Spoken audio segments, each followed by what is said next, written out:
welcome to Reading Stories with Mr. Puggy Part 2. So, we did Pugs of the Frozen North last time. Today is Diary of a Wimpy Kid, Old School. Old school. Yeah, right. Here we go. Ooh, nice purple.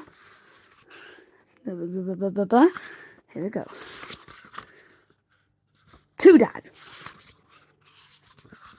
Saturday, grown-ups are always talking about the good old days and how things were so much better than when they were kids. But I think they're just jealous because my generation has all this fancy technology and stuff. They didn't have grown-up. Believe me, I'm sure when I have kids of my own, I'm going to be the exact same way my parents are now. When I was your age, we used our legs for getting around. Yeah, whatever, Pops. Mum's always saying that when she was younger, it was great because everybody in town knew everybody else and it was like one giant family. But that doesn't sound so great to me. I like my privacy, and I really don't need everyone knowing my personal business. Howdy, neighbour! Mum says the problem with society these days is that everybody's got their nose in a screen and nobody takes the time to get to know the people who live around them. I don't really see eye to eye with Mum on that issue though. Personally, I think a little separation is a good thing. You're always in my yard, lol. Tap, tap, tap. Lately, Mum's been going around town with a petition to get people to stop using their phones and electronic gadgets for 48 hours. Let's unplug to reconnect. Electronics are cluttering our lives. Let's put down our devices for a weekend and get to know one another. Who's in? Mum needs 100 signatures before she can take the petition to the town hall, but she's having trouble getting people to put their names on it. I'm just hoping she gives up on the idea soon, because it's kind of exhausting for the rest of us to pretend we don't know her. I really don't understand why Mum thinks we need to go backwards anyway. From what I can tell, the old days weren't that much fun. If you think about it, you never see anyone in those black and white photos smiling. Say cheese! In the old days, people were just a whole lot tougher than they are today. But human beings have evolved, and now we need things like electric toothbrushes and shopping malls and soft-serve ice cream to survive. I bet our ancestors would be pretty disappointed with the way we turned out. But once somebody invented air conditioning, there really was no turning back. We've got so spoilt that pretty soon we won't even have to leave our homes if we don't want to. Your burger's served. I said no mayonnaise!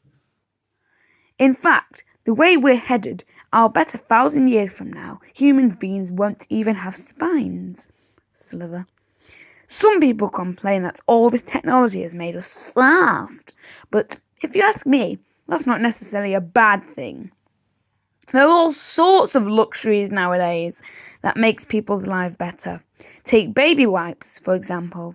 People were using regular toilet paper for hundreds of years. And then, all of a sudden, some genius came up with an idea that was a total game changer. What really amazes me is that it took so long for people to come up with the idea. I seriously can't believe the guy who invented the light bulb didn't see baby wipes coming. And who knows what crazy things someone's going to come up with next to make our lives better. Whatever it is, though, I'll be the first in line to buy it.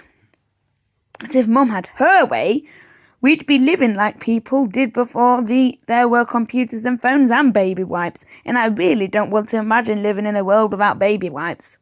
Sunday.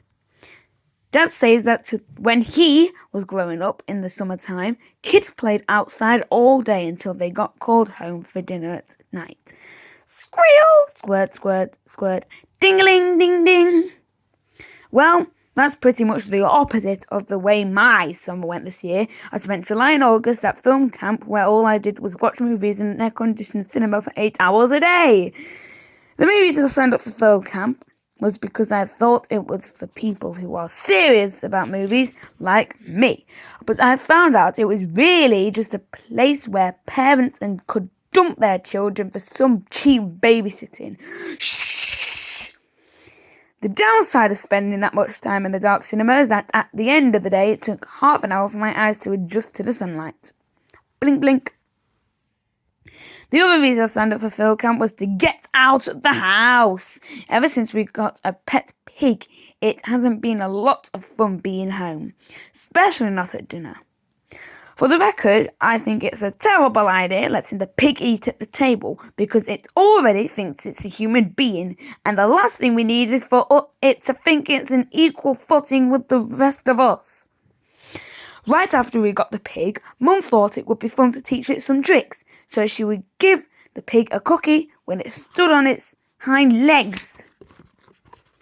But the pig learned to walk like that, and it hasn't been on all fours ever since.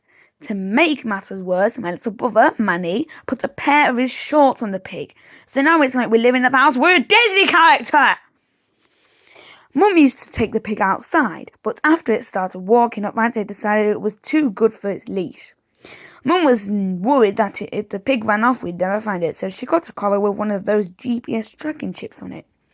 But every time Mum put the collar on the pig, within 5 minutes, it would be back off.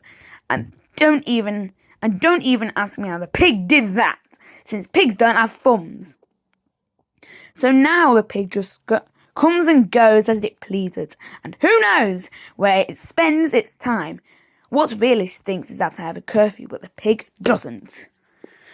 Well, Diary of a Wimpy Kid, old school, international bestseller by Jeff Kinney.